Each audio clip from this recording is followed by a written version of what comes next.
আমরা পিক্সেল বানিয়ে ফেলেছি, আমরা পিক্সেল আমাদের ওয়েবসাইটে অ্যাড করে ফেলেছি। যদি আমাদের ক্লায়েন্টের অলরেডি পিক্সেল থেকে থাকতো তাহলে আমরা যখন বিজনেস অ্যাকাউন্টের অ্যাক্সেস নিয়েছি তখন আমরা পিক্সেলের অ্যাক্সেসও পেয়ে গিয়েছি। বা এনি চান্স আপনি যদি পিক্সেলের অ্যাক্সেস না পেয়ে থাকেন তাহলে আপনার ক্লায়েন্টকে আপনার বলতে হবে যে ভাই আপনার বিজনেস অ্যাকাউন্টের ভেতরে যান এবং আমাকে আপনার পিক্সেলের অ্যাক্সেসটা দিন, বিকজ পিক্সেলের অ্যাক্সেস না পেলে আমি রিটার্গেটিং অ্যাড সাজাতে পারবো না। আজকে আমরা বেসিক রিটার্গেটিং অ্যাড সাজানোর একটা ফিলোসফি দেখব যে কিভাবে একটা বেসিক রিটার্গেটিং অ্যাড সাজাতে হয়, যাতে করে আপনি খুব সহজেই বুঝতে পারবেন যে একটা পিক্সেলের গুরুত্ব কীরকম। আমরা আমাদের অ্যাড অ্যাকাউন্টের ভেতরে আছি, আমরা ক্রিয়েটে চাপ দিব। ক্রিয়েটে চাপ দেওয়ার পরে ধরে নিচ্ছি আমাদের একটা কনসালটেশন ওয়েবসাইট আছে, ঠিক আছে। আমরা জাস্ট এমনি একটা ক্যাম্পেইন সাজানোর চেষ্টা করছি। বা আপনি ধরে নিতে পারেন আপনার কোনো একটা প্রোডাক্ট বেজের ওয়েবসাইট আছে, কোনো কিছু আপনি বিক্রি করেন, ডাজন্ট রিয়েলি ম্যাটার আপনি কী ধরে নিচ্ছেন। আমরা আমাদের ওয়েবসাইটের জন্য এখন একটা ট্রাফিক ক্যাম্পেইন সাজাবো। সো আমি ট্রাফিকে ক্লিক করি। আমরা অলরেডি জানি আমরা ক্যাম্পেইনের নাম দিব খুব সুন্দর করে, বাট বাকি দুটো আমরা ব্ল্যাঙ্ক রাখবো। So traffic campaign V1 June, continue আমি ক্লিক করছি। ক্যাম্পেইন লেভেলের আমাদের কাজ শেষ, এখন আমাদের টার্গেটিং লেভেলের কাজ শুরু করতে হবে। So targeting settings 1। এই পুরো টার্গেটিংটা কিন্তু আমরা করব পিক্সেল ব্যবহার করে, এই কারণে আমরা এটাকে বলছি রিটার্গেটিং। রিটার্গেটিং কথাটার মানে কি, টার্গেটিং তার আগে আমরা বসাচ্ছি রিটার্গেটিং মানে হলো এই মানুষগুলোকে অলরেডি আমরা চিনি, এরা অলরেডি আমাদের ওয়েবসাইটে গিয়েছে, এদেরকে আমরা রিটার্গেট করতেছি, এদেরকে আমরা আবারও টার্গেট করতেছি। বিকজ কি মনে হয় কার কেনার সম্ভাবনা বেশি, যে কখনোই আপনাকে চিনে নেয় তাকে হঠাৎ করে একটা অ্যাড দেখালে, নাকি যে অলরেডি আপনার ওয়েবসাইটে গিয়েছে তাকে একটা অ্যাড দেখাইলে? অবশ্যই যে অলরেডি আপনার ওয়েবসাইটে গিয়েছে সে একটু বেশি ইন্টারেস্টেড আপনার প্রোডাক্টের ব্যাপারে বা আপনার সার্ভিসের ব্যাপারে। তাকে যদি আপনি সুন্দর করে একটা অ্যাড দেখাতে পারেন সঠিক সময়ে, সে আপনার ওয়েবসাইট ভিজিট করার 1 দিনের মধ্যে, 2 দিনের মধ্যে, 7 দিনের মধ্যে বা 14 দিনের মধ্যে, সেই ক্ষেত্রে তাকে কনভার্ট করার চান্স কিন্তু আপনার অনেক অনেক বেশি। সো আমরা কনভার্সন লোকেশন, আমরা কোথায় পাঠাতে চাই মানুষটাকে, আমি দিলাম ওয়েবসাইট, ঠিক আছে। আপনি অবশ্যই তাকে ফোন দেওয়াতে পারেন, তাকে দিয়ে মেসেজ পাঠাতে পারেন, তাকে দিয়ে কোনো একটা অ্যাপ ডাউনলোড করাতে পারেন, তাকে দিয়ে হোয়াটসঅ্যাপ করাতে পারেন। আমি ওয়েবসাইট বলছি। ডেইলি বাজেট খুব একটা ম্যাটার করে না, বিকজ এখন আমরা বাজেট নিয়ে কথা বলছি না, এখন আমরা টার্গেটিং শিখছি। সো সেটিংস থেকে আমি এখান থেকে সিলেক্ট করে দিচ্ছি বাংলাদেশ, আয়ারল্যান্ড আমি কেটে দিই। বয়স 18 থেকে 50 এবং জেন্ডার সিলেক্ট করছি মেন, ঠিক আছে। এবং এরপরেই আমাদের এখন পিক্সেলের মজাটা শুরু।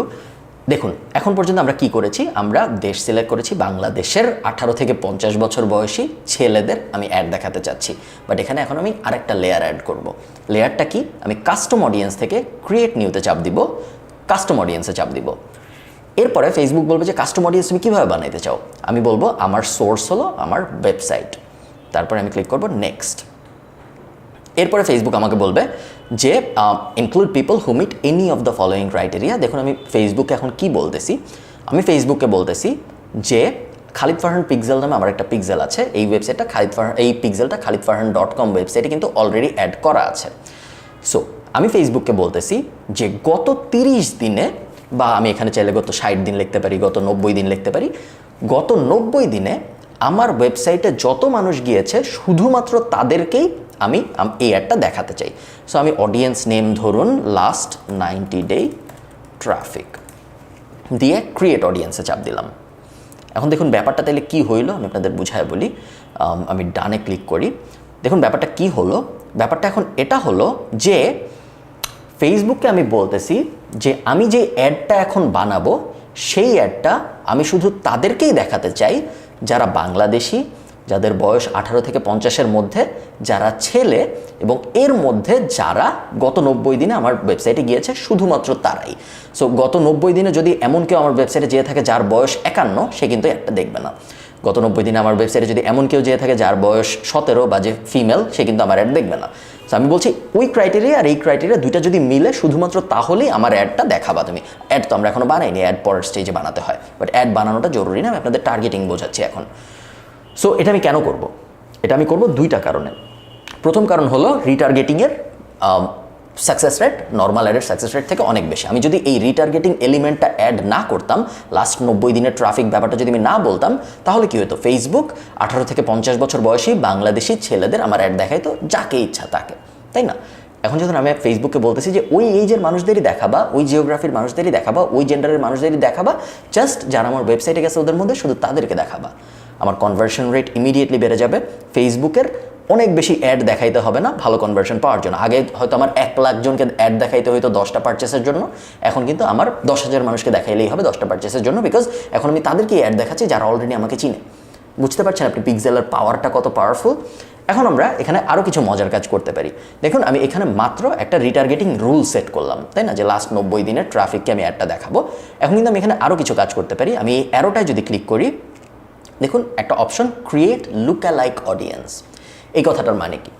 এই কথাটার মানে হইলো আমি ফেসবুকে এখন বলতে পারি লাস্ট 90 দিনে আমার ওয়েবসাইটে যত মানুষ গেছে তাদের প্রোফাইল যেরকম, এইরকম আরও মানুষকে আমি চাই তুমি আমার অ্যাডটা দেখাও। সো আমি যদি ক্রিয়েট লুক-অ্যালাইক অডিয়েন্সে চাপ দিই, ফেসবুক দেখুন খুব সিম্পল, লাস্ট 90 দিনে যদি আমার ওয়েবসাইটে এমন মানুষ বেশি যেয়ে থাকে যারা ব্যাংকে চাকরি করে, বা যারা ইউনিভার্সিটির স্টুডেন্ট বেশি, বা যারা স্পেসিফিক কোনো একটা পেজে বা কোনো এক ক্যাটাগরির পেজে লাইক টাইক বেশি দেয়, তাহলে ফেসবুক খুঁজে বের করবে এরকম মানুষ আর কীরকম আছে ফেসবুকে, কোথায় কোথায় আছে লুক অ্যালাইক, এবং ফেসবুক আমার একটা তাদেরকেই দেখাবে।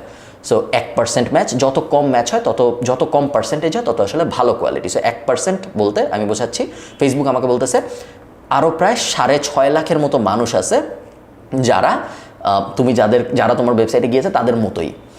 আমি যদি 2% দিই তাহলে ফেসবুক বলবে আরও প্রায় 1.3 মিলিয়নের মতো মানুষ আছে যাদেরকে আমরা তোমার এটা দেখাইতে পারি। আমার ফেসবুকের ধারণা যে এই 1.3 মিলিয়ন মানুষও তোমার ওয়েবসাইটে গত 90 দিনে যারা গেছে তাদের মতোই। সো এদেরকে যদি তুমি অ্যাড দেখাও তাহলে ভালো হবে।